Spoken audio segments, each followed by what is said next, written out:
Hello viewers, welcome to my channel. How is it possible that Trump now has a small lead in Arizona and Georgia, two swing states that he lost to Biden in 2020, with less than 40 days until Election Day? In the swing state of North Carolina, how can he be so close to Harris?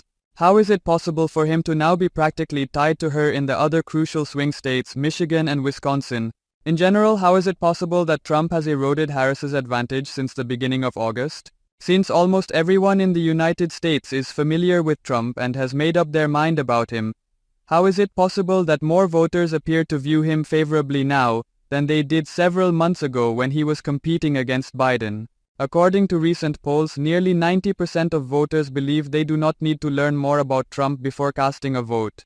As the race enters its final 5 weeks, we are only making one minor but extremely significant adjustment to our current Road to 270 electoral map. This outlook could be altered prior to Election Day if we observe significant shifts in polls or candidate and campaign investment in any of the remaining battlegrounds.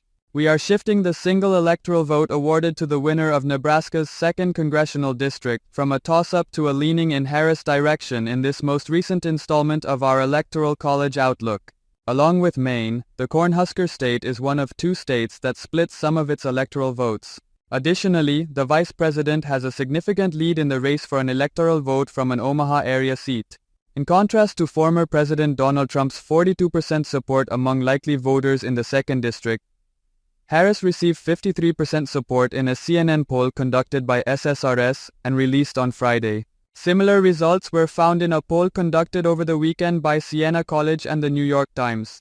On his way to becoming president in 2020, Joe Biden won the district by more than 6 points. In Nebraska, Harris and her allies have significantly outspent Trump and his supporters and are poised to increase that advantage over the final 5 weeks of the campaign. The clearest and most direct routes to the 270 electoral votes needed to win for both Harris and Trump are also shown by that one move on the map. Harris performed slightly better against Trump in the Rust Belt states of Pennsylvania, Michigan, and Wisconsin than she does in the Sun Belt states of Georgia, North Carolina, and Arizona in polling averages of the 7 toss-up battleground states. She would have exactly 270 electoral votes and become the president-elect if Harris were to win just the 3 blue wall states like Biden did in 2020 and win the electoral vote in the Omaha area district that is currently leaning in her direction.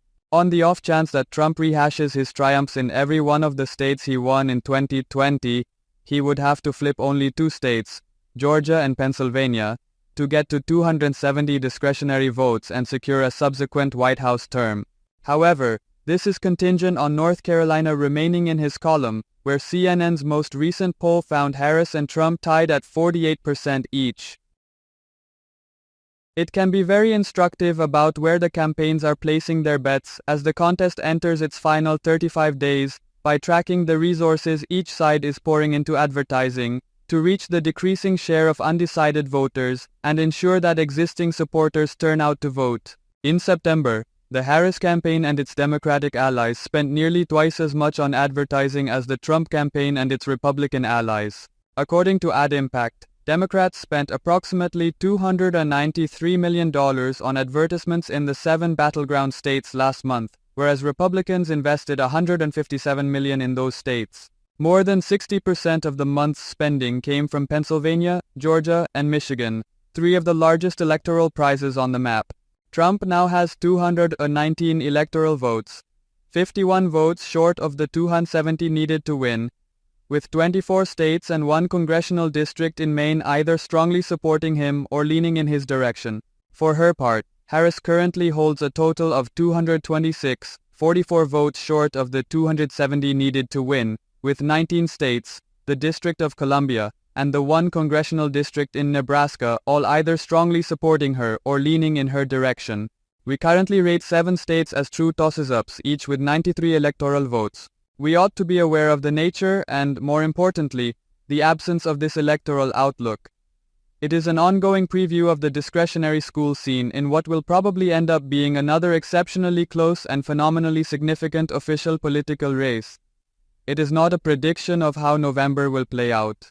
Public and private polling, conversations with campaign advisors, Republican and Democratic political operatives, members of Congress, and political professionals involved with outside groups poised to be active in the race, and other sources serve as the foundation for this current outlook.